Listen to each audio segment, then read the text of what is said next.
entrons dans la prière. C'est pas un moment où le pays doit être en distraction. Parce que j'ai vu dans mon esprit, dans le jour qui vont venir, il y aura beaucoup de sang qui vont couler. Et d'ailleurs, je n'ai pas vu d'élection. Étonnant. Je n'ai pas vu. Répétez un peu, parce que c'est comme si vous êtes allé trop vite. Hein? Oui. Ce message risquera d'être mal accueilli par vos interlocuteurs. Mais lorsque vous dites que non, vous avez vu beaucoup de sang, alors que tous les jours, surtout à la partie est du pays, le sang ne fait que couler. Et vous parlez aussi que non, vous parlez de ça, il y aura beaucoup de sang qui vont couler. Je parle de ça.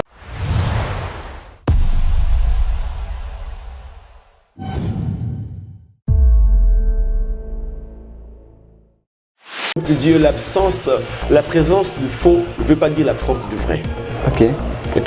La présence du faux ne veut pas dire que le vrai n'existe pas. Il y a parmi nous de vrais serviteurs de Dieu qui parlent de la part du Seigneur et qui leur prophétie se réalise. Mais nous avons aussi été infiltrés. Nous avons aussi été infiltrés par ceux qui portent le nom du Seigneur, mais au fond n'est pas du nôtre. La Bible dit, vous le verrez par leurs fruits. C'est la fin qui va justifier le monde.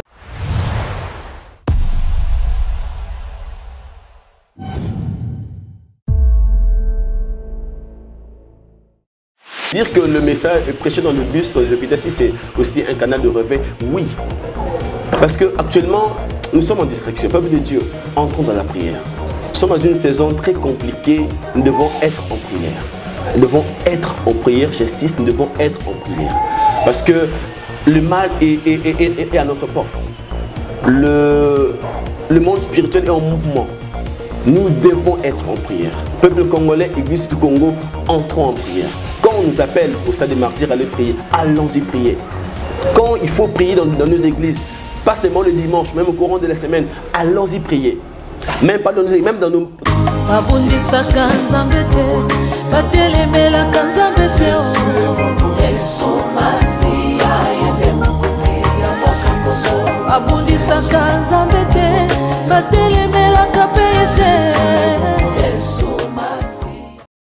Comme à l'accoutumée, vous êtes tellement nombreux à nous capter de partout à travers les mondes. Merci à vous qui êtes déjà abonnés. Merci à vous parce que vous aimez, vous commentez et puis vous nous envoyez vos suggestions. En tout cas, un grand merci. Continuez à le faire, continuez à nous faire confiance. Nous sommes là pour vous servir, nous sommes là pour vous édifier, pour vous informer. Mesdames, mesdemoiselles et messieurs, chers internautes, bienvenue dans ce nouveau numéro où nous allons parler du réveil à l'éveil. Alors pour cela, je vais recevoir le prophète Jean-Simi Massinda. Il est avec moi, je lui dis bonjour et bienvenue. Bonjour.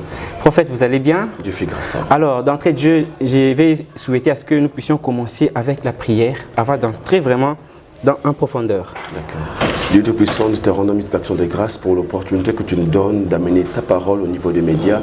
Nous remettons ce moment entre tes mains, nous te prions d'être le maître et au contrôle de ce moment jusqu'à la fin. Nous te promettons toute la gloire après que cette émission sera passée. Que le nom de Jésus soit glorifié. Amen.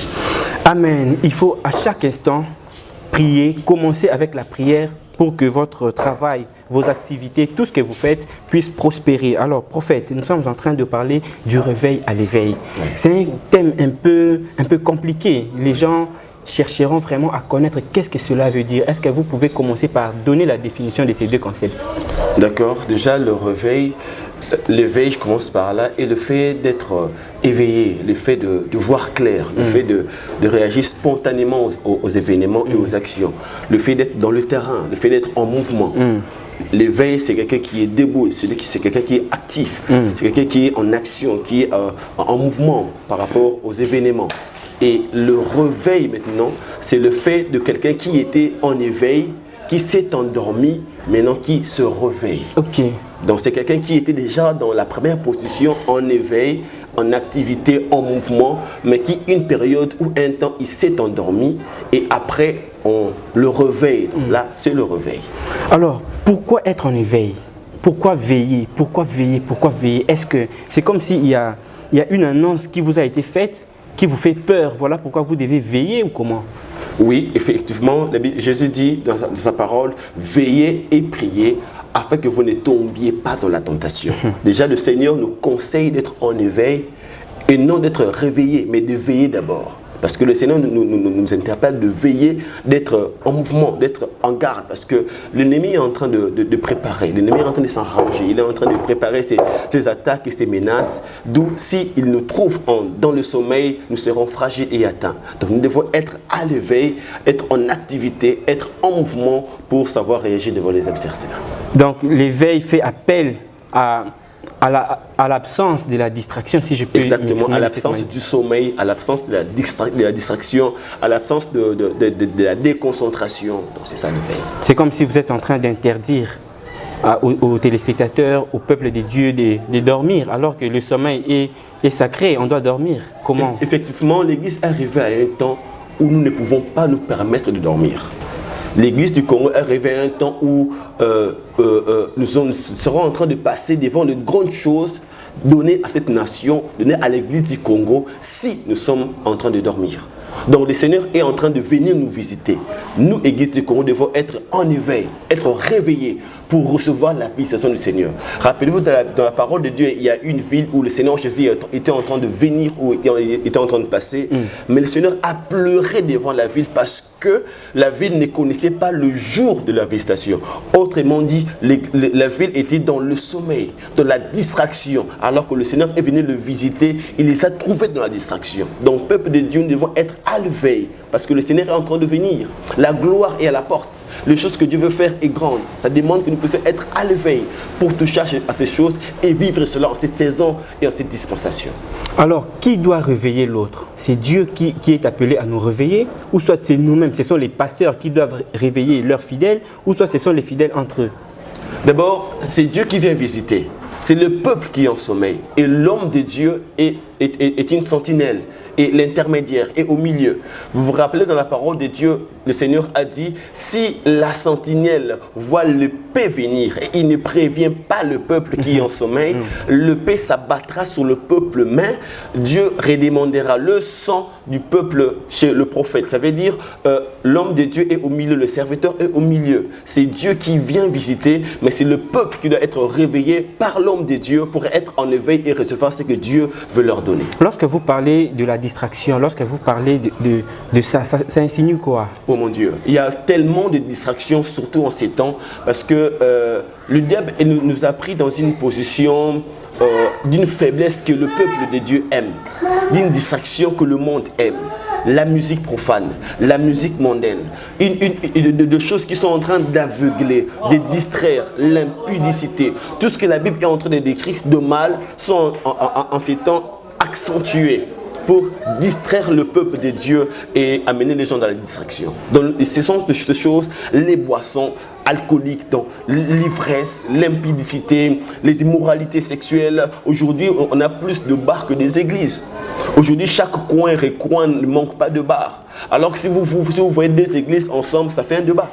Mais deux bars ensemble, ça ne fait pas deux bars. Alors, parce que le peuple de Dieu sont tellement distraits, tellement de la distraction, ils aiment plus les ambiances que de chercher le Seigneur. Et là, nous sommes dans la distraction. Si nous continuons comme ça, nous risquons de rater la main de Dieu qui est déjà à la porte, qui veut visiter la ville. Mais manquant de révélation, étant dans la distraction, on risque de passer à côté d'une grande chose du Seigneur. Lorsque vous dites qu'il y a plus de bars que des églises, c'est comme si vous êtes l'objet, ou soit les objets d'une injustice quelconque. Exactement, pas injustice dans le sens de l'injustice, parce que c'est le cœur de l'homme. Le peuple de Dieu sont en train d'être attirés, sont en train d'aimer la distraction qui est la concentration. Un peuple qui est appelé à recevoir, d'être concentré pour recevoir une chose de Dieu. Mais malheureusement, notre peuple à nous est en train, au moment de la réception, est en train de partir vers une distraction. Et est en train de rater la chose que Dieu veut donner. Mais à un certain moment, il y a les autorités de la ville, particulièrement de Kinshasa, ont pris une décision selon laquelle même les églises devraient fermer après 21h. Est-ce que quelque part là, cette décision a été mal prise, a été allée vite en besogne ou comment? Parce qu'on dit que même les églises ne nous permettent pas, ne nous donnent pas la paix, ne nous laissent pas vivre en silence pour bien réfléchir, pour bien dormir, pour bien se reposer. C'est comme si vous travaillez dans le même secteur, dans les mêmes secteurs avec des bars que vous accusez tout à l'heure. Entre nous soit dit, actuellement, qu'est-ce qui dérange le plus? Parce que les églises sont là, mais leur bruit édifie votre vie. Leur bruit vous sauve. Leur bruit vous épargne de combats. Leur bruit sécurise les milieux spirituellement. Mais le bar, leur bruit, qu'est-ce que ça ajoute? Donc les bruits de l'église sécurisent les milieux. Exactement, parce que s'il y a une église ici, l'atmosphère de ces lieux est protégée et sécurisée. Tout ce qui habite à l'entourage de l'église est sous la protection de l'église. Mais quand il y a des bars, quand il y a la musique qui joue, quand des choses, des bêtises se font, qu'est-ce que ça ajoute à notre esprit et qu'est-ce que ça ajoute dans la vie de nos enfants? Aujourd'hui, s'il y a l'église en face, certainement les prédications vont instruire nos enfants en nous. Mais s'il y a des bars de l'autre côté, qu'est-ce qu'ils vont dire, qu'ils vont instruire nos enfants? Mais la musique, c'est aussi la culture, non? Non, la musique mondaine qui emmène les enfants à des mœurs, à détruire leurs mœurs. À des pratiques anti-valeurs. Anti-valeurs, et vous voyez les sortes de musique qui se jouent aujourd'hui, qui exposent le corps, qui est en train de louer des valeurs d'immoraux, qui est en train de... Donc, il y a des musiques qui sont en train de dépraver des mœurs, de dévier nos enfants. Et à ce genre de choses-là, je conseillerais au gouvernement de continuer à faire ça, de fermer le bar et de laisser les églises s'accroître. Parce que les églises contribuent à l'édification, contribuent à la bonne mœurs, contribuent à l'enseignement du peuple. Mais qu'est-ce qui fait que plus il y a la multiplication des églises, il y a plusieurs pratiques d'antivaleurs? D'ailleurs, aujourd'hui, il y a pas mal de personnes, il y a pas mal de pasteurs, je ne citerai pas les noms des gens ici, il y a d'autres personnes qui sont citées dans des pratiques d'antivaleurs. Il y a des sextapes, ainsi de suite. Alors qu'ils sont mieux placés à édifier, à orienter les peuples de Dieu vers le royaume. Pendant que vous vous dites que non, la multiplication des églises permet à nos enfants à être instruits, à être édifiés. C'est comme s'il y a une contradiction. Non, non, non. Plus il y a des églises, plus il y a des pratiques d'antivaleurs qui ne fait que prendre une allure sans précédent. Vous avez vu la mauvaise côté de la chose. Maintenant, regardez le bon côté de la chose. Qu'est-ce que les églises sont en train d'apporter? On apporte plus qu'on détruit. On apporte plus parce que les sextabs, les erreurs dans le ministère arrivent à tout le monde. Certains, ça arrive devant les médias, d'autres, ça arrive en coulisses et ça passe comme ça. Ça arrive à tout le monde. Mais ce que nous apportons dans la ville, c'est que nous apportons... Vous savez, la place d'abord de l'église dans la ville est très importante. Parce que même dans l'Apocalypse, la Bible dit que lorsque l'église va être enlevée, c'est après que le chaos viendra. Nous sommes la protection de la ville. Si la ville est en paix, c'est parce que nous, église, sommes encore là. Quand le Seigneur va nous rappeler, quand le Seigneur va nous appeler pour partir dans la félicité, dans la gloire, le chaos restera dans le monde. Nous sommes une structure à encourager, à permettre l'évolution, à permettre la croissance, parce que nous sommes la sécurité, nous sommes la protection. Les erreurs ne manquent pas. Aucun ministère ne vous dira qu'il manque des erreurs à l'intérieur, non. Surtout qu'on est humain. On est humain, mais il ne faut pas plus viser les erreurs que le bon côté de ce que nous amenons dans le peuple du Seigneur. Nous amenons la bénédiction, nous amenons la protection, nous amenons l'éducation. Nous amenons le conseil. Nous réconcilions beaucoup de couples. Exactement. Nous amenons beaucoup de familles à se relever, contrairement à ce que le bar font. Donc nous sommes là pour élever, pour faire avancer l'œuvre de Dieu. Ben, il ne faut pas être pessimiste. Non. Est-ce qu'on peut dire qu'au Congo aujourd'hui, les églises contribuent à réveiller la conscience collective de la population? Réveiller la conscience collective de la population, nous sommes une voix. Nous sommes en train de parler. Ça dépend de ceux qui nous écoutent et nous suivent. Parce que tout le monde est en train d'écouter, mais peu font ce que nous sommes en train de leur demander. Aujourd'hui, si même un prophète élève la voix et dit que nous allons prier dans tel... Donc, par exemple, au stade de martyr, vous verrez qu'il y aura peu de gens qui vont venir.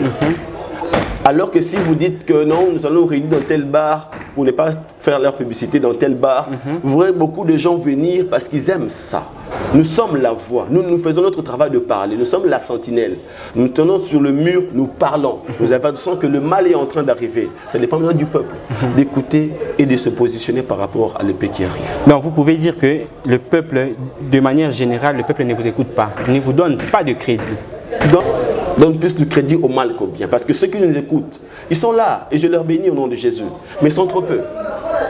Ils sont plus petit nombre que ceux qui ne nous écoutent pas. Ceux qui écoutent mais ne font pas ce qu'on leur demande. Alors que nous parlons de la part du Seigneur. Ce que nous disons, nous le recevons de Dieu. Les instructions que nous donnons, nous le recevons du Seigneur. On ne dit pas si Dieu ne nous a pas dit. Et on ne parle pas si Dieu n'a pas parlé. Alors quand nous parlons de la part du Seigneur, le peuple de Dieu n'écoute pas. ils sont en train dans des distractions et font autre chose. Alors que les instructions de Dieu sont là pour vous épargner la mort, vous épargner la maladie et épargner même. Remarquez aujourd'hui au Brésil, l'autre fois j'étais en train de suivre au Brésil, ils ont fait des festivals et ils adorent Satan. Ils adorent Satan. Okay. Ils ont construit une image des statuettes en forme de Satan et quelqu'un qui était habillé comme Jésus était frappé, humilié, tout ça. Pour dire que, pour comme humilier l'évangile, humilier le christianisme. Vous avez vu la suite? Quelques jours passés, il y a des séismes qui ont frappé la ville. Il y a beaucoup de gens qui sont morts parce qu'on ne se moque pas de Dieu. C'est qu'un homme aura sémé, il le moissonnera. Quand le Seigneur est en train d'envoyer le message à un peuple, nous, peuple qui recevons le message, devons être attentifs au message du Seigneur et devons suivre le message du Seigneur. Les Brésiliens n'ont pas suivi ça. Aujourd'hui, il y a plus de morts. Ils ont eu des séismes, des tsunamis qui ont tué beaucoup de gens. En fait, ce n'est pas que Dieu les a frappés. Non, non, non, non. Dieu ne les a pas frappés. C'est Dieu qui est parti. Ok. C'est Dieu qui est parti. Il y a eu une nuance. Hein? Oui, oui. Ce n'est pas Dieu qui les a frappés. C'est Dieu qui est parti. Parce que quand Dieu était là, au lieu de célébrer Dieu, il présente Satan à Dieu. Donc ils disent que Dieu, tu es là, mais nous préférons Satan. Alors Dieu, vu que Dieu vient avec la paix, Dieu vient avec le shalom que le monde ne peut donner, mais eux ont refusé Dieu. Il dit, qu'est-ce que Dieu a fait? Dieu n'a fait que partir. Et en partant, il a laissé les chaos qui sont en train de pleurer jusque-là. On ne se moque pas de Dieu bien-aimé. Quand le Seigneur vient, il faut recevoir le Seigneur. Exactement. Il faut recevoir le message de Dieu parce que ça vous apporte la bénédiction et la paix. Parce que quand Dieu part, il y a des nations, mon frère, il y a des nations qui ratent la visitation de Dieu. Dieu peut choisir un pays. Dieu peut choisir une nation pour le visiter. Et si Dieu voit que la nation n'est pas prête ou bien est dans la distraction, Dieu est capable de prendre la visitation destinée au Congo, il la voit au Rwanda. Ok. Donc, il envoie ça à ceux qui sont disponibles, ceux qui sont prêts à recevoir. C'est exactement ce qui se fait dans nos églises aussi.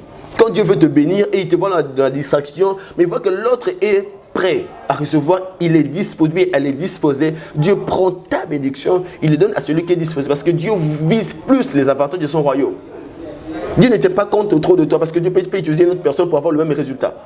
Et quand Dieu vient pour vous visiter et que vous êtes distrait, Dieu peut prendre le réveil qu'il devait donner au Congo, il l'envoie ailleurs. J'ai parlé avec pas mal de personnes qui m'ont dit qu'aujourd'hui, les pasteurs, leurs prédications ne font allusion qu'à la prospérité. Que vous allez voyager, vous allez vous marier, vous allez faire ceci, vous allez faire cela, au lieu de prêcher la conversion. Est-ce que vraiment cette manière de faire permet au peuple de Dieu de se réveiller, de quitter la distraction? Chaque message est important, tout dépend du temps. Parce que quand le Seigneur donne un message, on peut parler du pardon. On peut parler de la miséricorde de Dieu. Ça dépend de ce que Dieu veut communiquer comme message au peuple. Le message du pardon est important pour le peuple de Dieu. Le message du réveil est aussi important pour le peuple de Dieu. Un peuple qui est réveillé, un peuple qui connaît le choses du Seigneur. Un peuple qui est en sommeil, c'est un peuple qui est en distraction. Donc le message du pardon est aussi un bon message que nous prêchons, mais tout dépend du temps. À ces moments ici, nous avons besoin d'être réveillés spirituellement. On peut vous prêcher le pardon, on peut prêcher ça chaque jour, mais le message du réveil ne vient pas tout le temps, ne vient pas chaque jour. Le pardon, on le prêche chaque jour, mais la visitation vient temporairement. Dieu ne visite pas chaque jour, mais le pardon, on le prêche chaque jour. Ok? Donc, on peut prêcher le pardon aujourd'hui, on le prêche demain et après-demain, on sera là pour prêcher. Mais quand Dieu veut visiter, c'est un temps que Dieu s'est choisi dans les temps. Le portion du temps dans les temps que Dieu a pris pour visiter un peuple. C'est un moment extraordinaire. Nous devons en bénéficier. Pour le cas de notre pays, on peut dire que Dieu a déjà visité le Congo ou soit Dieu n'a pas encore visité le Congo. Dieu a déjà visité le Congo et Dieu veut revenir pour visiter le Congo. À quel moment ou à quelle période que Dieu a visité notre pays? Vous remarquerez dans l'histoire du Congo, il y a des moments où je veux citer le nom, pas pour déranger les autres, mais vous voyez même les Simons qui sont nés ici. Des prophètes authentiques qui ont amené un grand réveil et un message du Seigneur, qui ont laissé des traces ici au Congo. Exactement. Vous verrez de gens comme Ali Nabala qui sont venus. Dieu a utilisé beaucoup de hommes grands que les autres nations célèbrent, que nous ici nous ne célébrons pas. Nous ignorons. Oui, oui. Ils sont importants ailleurs que dans leur propre pays. Quand ils vont ailleurs, ceux-là le reçoivent très bien, que nous ici qui leur négligeons, jusqu'à ce qu'ils meurent et sans presque laisser de traces. Vous voyez? Okay. Donc le Seigneur a déjà visité notre pays et il veut encore revenir pour visiter à une autre dimension notre pays. Ça, c'est le message qu'il vous a passé. Oui, le Seigneur est en train de visiter le pays parce que récemment, il a visité les États-Unis. Okay. Je ne sais pas le culte si ça a déjà fini, mais je suis en train de suivre les cultes en ligne. Je pense que nous sommes au 20e ou 21e jour. Tout à fait. D'un culte sans fin. Vous voyez? Dieu a visité une université aux États-Unis. Juste en venant comme ça, ils ont essayé de prier et leur prière, le culte a duré, je pense que c'est le plus long culte de l'histoire. Le culte a duré, ça va dans le 20 ou dans le 21e jour de culte sans stop. Et il y a des milliers de gens qui viennent. Je le suivi, il y a une file d'attente à l'extérieur d'1 kilomètre. Des gens qui sont en attente, qui veulent entrer dans l'espace. Un événement extraordinaire. Extraordinaire, et ça propulse l'Église des États-Unis. Et nous aussi, ici au Congo, Dieu veut faire la même. Dieu veut amener un grand réveil. Dieu veut toucher le pays. Soyons concentrés. Le Seigneur veut toucher la ville. Le Seigneur veut toucher le pays. Il veut amener un vent de réveil puissant, un vent de guérison, un vent de visitation pour cesser les contestations. Parce que les faux sont en train de mettre en valeur leurs histoires. Ils sont en train de croire qu'ils sont vrais parce que nous qui avons le vrai n'exposons pas ce que nous avons. Mais le temps est venu où le Seigneur veut exposer maintenant ce qu'il a déposé en nous. Le réveil est en train de venir, peuple de Dieu. Embrassons le réveil. Touchons le réveil, entrons dans le bain du réveil, entrons dans la prière. C'est pas un moment où le pays doit être en distraction. Parce que j'ai vu dans mon esprit, dans le jour qui vont venir, il y aura beaucoup de sang qui vont couler. Et d'ailleurs, je n'ai pas vu d'élection. Étonnant. Je n'ai pas vu... Répétez un peu, parce que c'est comme si vous êtes allé trop vite. Hein? Oui. Ce message risquera d'être mal accueilli par vos interlocuteurs. Mais lorsque vous dites que non, vous avez vu beaucoup de sang, alors que tous les jours, surtout à la partie est du pays, le sang ne fait que couler. Et vous parlez aussi que non, vous parlez de ça, il y aura beaucoup de sang qui vont couler. Je parle de ça par rapport à ce qui est autour des élections. Ok. Parce que j'ai vu dans mon esprit ne pas avoir lieu. Les élections n'auront pas lieu. C'est ce que j'ai vu dans mon esprit. Moi, c'est ce que le Seigneur m'a révélé. Et je passe ça trop vite, je ne veux pas me traîner là-dessus. J'ai vu ça dans mon esprit. Et nous devons être concentrés pour ne pas rater la visitation de Dieu. Vu qu'on parle du réveil, je ne veux pas trop entrer dans les choses des élections, mais je veux juste m'atteler aux choses du réveil. Qu'est-ce qui fait qu'aujourd'hui, si un prophète apparaît pour donner un message, pour parler de la part de Dieu, le peuple le prend pour un aventurier? C'est comme s'il a besoin de rencontrer le chef de l'État, il a besoin de gagner de l'argent, de se faire de l'argent, ainsi de suite. C'est parce que vous-même, le corps pastoral, vous aviez terni l'image que vous aviez avant, ou soit c'est parce que le peuple est incrédule, si je peux m'exprimer de la sorte. Ok, peuple de Dieu, la présence du faux ne veut pas dire l'absence du vrai. Ok. Okay? La présence du faux ne veut pas dire que le vrai n'existe pas. Il y a parmi nous de vrais serviteurs de Dieu qui parlent de la part du Seigneur et qui leur prophétie se réalise. Mais nous avons aussi été infiltrés. Nous avons aussi été infiltrés par ceux qui portent le nom du Seigneur, mais au fond n'est pas du nôtre. La Bible dit, vous le verrez par leurs fruits. C'est la fin qui va justifier les moyens. Donc nous avons été infiltrés de ceux qui brandissent les noms de notre Seigneur, mais qui en coulisses profitent du peuple pour avoir des positions, pour avoir du financement et tout. Mais il y a aussi parmi les gens, parmi les serviteurs, de ceux qui le font pas pour l'argent, pas pour des positions politiques, pas pour de couleurs politiques, mais qui le font juste pour l'évangile et pour le royaume de Dieu. Donc nous avons été infiltrés, mais c'est le résultat qui vont prouver cela. Est-ce que le peuple congolais vit en éveil? Le peuple congolais vit dans le sommeil. Est-ce que la classe politique congolaise vit dans l'éveil?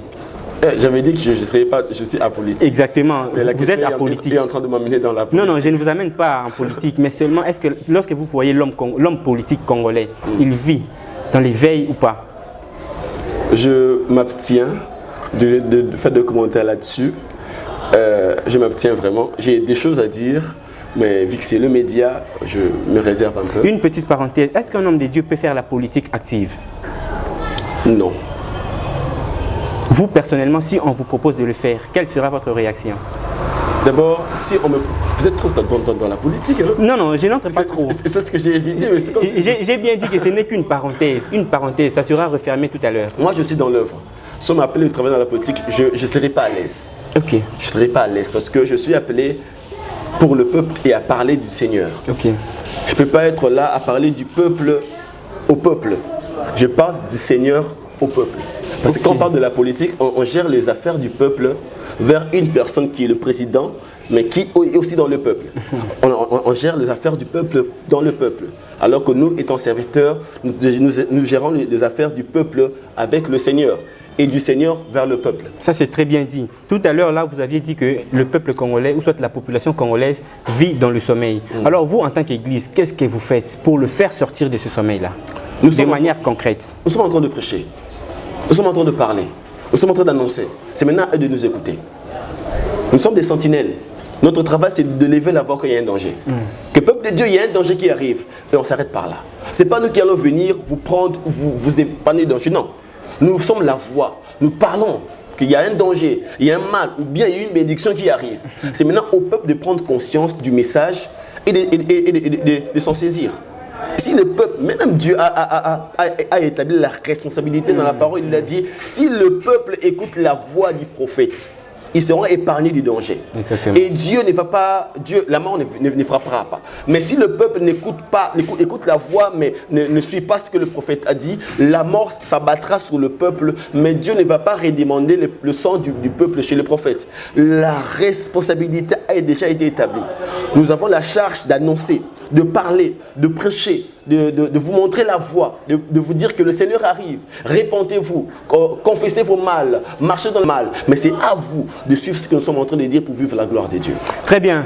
Je rappelle que j'ai reçu le prophète Jean-Simi Massinda, oui, avec qui nous sommes en train de parler du réveil à l'éveil. Il donne ces interventions qui permettront au peuple de Dieu, à vous qui nous suivez, d'être édifiés, de quitter le sommeil pour revenir, pour venir en éveil, de sortir de la distraction pour vivre en éveil. Alors, nous chutons déjà, petit à petit.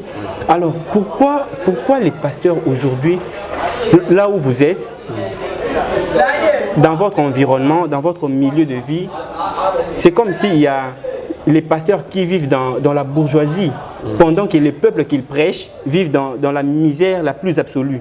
Comment on peut justifier cette décadence-là? Le pasteur vit dans la bourgeoisie. La majorité des pasteurs, surtout au Congo, particulièrement à Kinshasa, quand on voit un pasteur, on sent vraiment que non, je suis en face d'un pasteur. Oui, oui. Mais lorsque vous regardez le fidèle qu'il prêche chaque jour, donc il y a la misère absolue qui se fait sentir. Est-ce qu'il y a vraiment une inadéquation entre les deux compartiments? Comment vous pouvez les justifier? Vous êtes en train de voir que le bonheur du pasteur. Vous n'avez pas fait mention de souffrance du pasteur. Vivre dans le luxe, dans le bonheur, c'est juste le résultat de ce qu'il a fait en coulisses. Quand il manquait, nous n'étions pas passés pour parler de ça. Quand il galérait dans des forêts pour chercher son Dieu, personne n'était là. Mais quand il commence maintenant à se réjouir du bien de ce qu'il a fait dans le Seigneur, pourquoi on fait un sujet? Donc la bourgeoisie de pasteurs, ceux qui sont dans le vrai, sont le résultat de leur travail en coulisses. Dieu les a juste récompensés. Dieu les a juste honorés. Parce que la majorité des pasteurs que vous pouvez me citer dans la bourgeoisie aujourd'hui ont galéré, ont manqué. Je me rappelle même d'un prophète qui est mort. C'est des prophètes qui sont à l'extérieur pour ne pas créer de problème. Le prophète Tibi Joshua. Okay. Il est parmi le pasteur le plus riche du monde. Bien sûr, il vient de décéder, je pense, il y a 2 ans. Tout à fait. Mais pendant qu'il vivait dans le luxe, si vous regardez, il y a 20 ans, il y a 25 ans passés, il prêchait, il prêchait à l'extérieur, sous le soleil. Un jour, il a prêché, dans son église, pendant qu'il prêchait, il pleuvait et l'église a été inondée. Mais est-ce qu'on parle de ça? Non. On ne parle que de lui actuel, lorsqu'il a des avions, lorsqu'il a des voitures, alors que les galères qu'il a passées avec Dieu, si Dieu nous récompense aujourd'hui, peuple de Dieu, réjouissez-vous de cela. Parce que nous ne dormons pas. Nous gênons pour vous. Nous allons dans les forêts, nous laissons nos maisons. Nous manquons presque de beaucoup de besoins pour chercher la face du Seigneur, pour vous et pour prier pour nous aussi. Et quand le Seigneur se décide de nous bénir, ne voyez pas cela en mal. Réjouissez-vous de cela, parce que nous travaillons pour vous. Nous sommes des serviteurs. Nous travaillons pour vous, nous prions pour vous. Peut-être que vous êtes plus à l'aise que nous, parce que vous dormez, mais nous prions. Prêcher dans des bus, dans des marchés, dans des places publiques, c'est une manière seulement d'éveiller le peuple de Dieu, ou soit c'est une façon de chercher à se faire de l'argent? Aujourd'hui, on voit si un pasteur vous prêche et à la fin, il y aura toujours une demande d'argent. Voilà, nous sommes ceci, nous sommes cela, nous manquons tel montant, nous avons besoin de... Généralement, on ne demande pas, c'est le peuple qui donne, touché par le message bien sûr. Le fait de demander, ça veut dire que vous avez eu un besoin et vous voulez vous satisfaire par le peuple. Okay. Mais quand vous avez à donner le message et le message a fait que le peuple vous bénisse, c'est ce que nous sommes en train de faire et c'est ce que nous voulons aussi. Et dire que le message est prêché dans le bus, dans les hôpitaux, si c'est aussi un canal de réveil, oui. Parce qu'actuellement, nous sommes en distraction. Peuple de Dieu, entrons dans la prière. Nous sommes dans une saison très compliquée, nous devons être en prière. Nous devons être en prière, j'insiste, nous devons être en prière. Parce que le mal est à notre porte. Le monde spirituel est en mouvement. Nous devons être en prière. Peuple congolais, Église du Congo, entrons en prière. Quand on nous appelle au stade des martyrs à aller prier, allons-y prier.